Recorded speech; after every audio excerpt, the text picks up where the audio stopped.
Hi folks, I'm Matt and welcome to My Expanded Universe, a show where I go through the entire EU in chronological order as best I know how. Folks, we're going to take a break from the books and we're going to go into 3 short stories. Now the first one was written by Karen Traviss in Star Wars Insider 85. It was called Two-Edged Sword. In this one, Vader is testing out some new clones, and while he's doing that, one of the Emperor's hands goes rogue and tries to start an insurrection. Ooh. Now, of course, we're not talking about this hand. We're talking about a right-hand man from the Emperor. This is a very short story from the Insider. If you like Karen Traviss, you should check this out. I think fans of her writing will like it. If you're not a fan of Karen Traviss, then you'll think it's okay. It's so-so.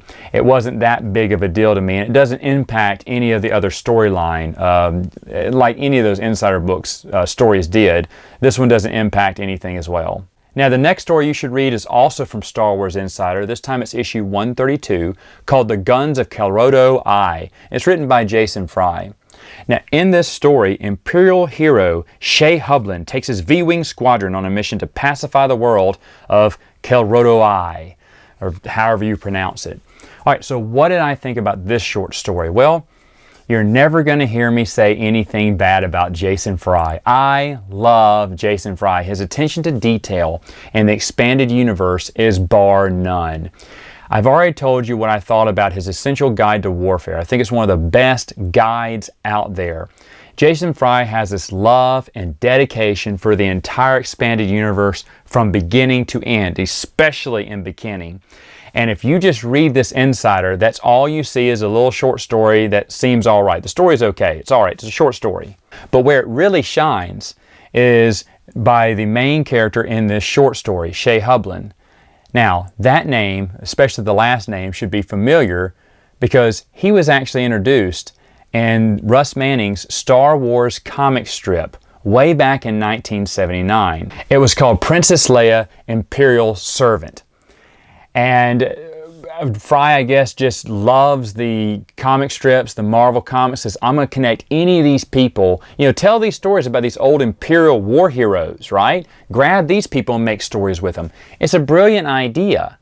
And Jason Fry goes, if I'm going to write something, I'm going to connect it to something else. Bravo.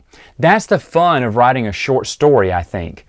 For the Star Wars Insider or for hyperspace. Anyone who made those little winks to those comic books, those children's novels from their old childhood, like I would have done the same thing. If I would have written one, you would have seen something definitely connect to maybe the Ewoks cartoons, the Wookiee children's book, or something random like that, because that's exactly how I would feel too. I was like, man, I want to tell this person's story and do it a little better and see if anyone notices. And Jason Fry is so smart, he can just take this character, pluck it out, and say, let's just write a story about them. And you will enjoy it, if not for anything but for that. Now, to be honest, when I read the story, I knew that I liked Jason Fry. I didn't know that we had seen Hublin before. And of course, me, like everyone else, I'll look up, Wikipedia, any character in any short story to see if they've been in anything else. So like, wow, he was in the comic strip. That's amazing. So for that reason, this one is actually a pretty fun story to read. Now, the last short story I want to review is one written by Eric Troutman called Dark Vendetta.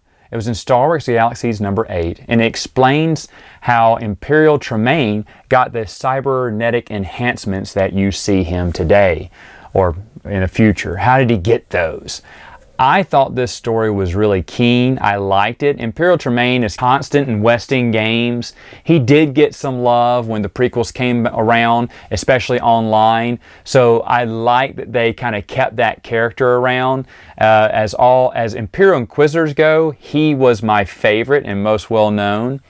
And so Dark Vendetta, Star Wars Galaxies, when they did short stories, for me they just felt, I don't know, better? I don't know. That's unfair to say, I guess. Insider really tried, and they did a lot of good stuff, but maybe I was just super excited about Galaxies. I was super upset when Galaxies, got cut off short and they ended the run, because I just loved reading about every short story they had in there. It just seemed to connect to other things within continuity. And of course, that's what was big for me, right? That everything connected.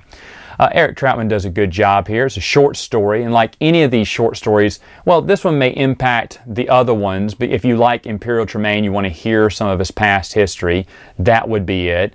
Some people have made comments before online that Dark Vendetta can't juke up with what they have on the new online web strips that they made back during the prequels. Like, how did these two things happen? There's not really the timeline's a little fuzzy there, but that's easily could be hammered out. Anyway, folks, those are the 3 short stories I had next on my list. I'll come back with more next time.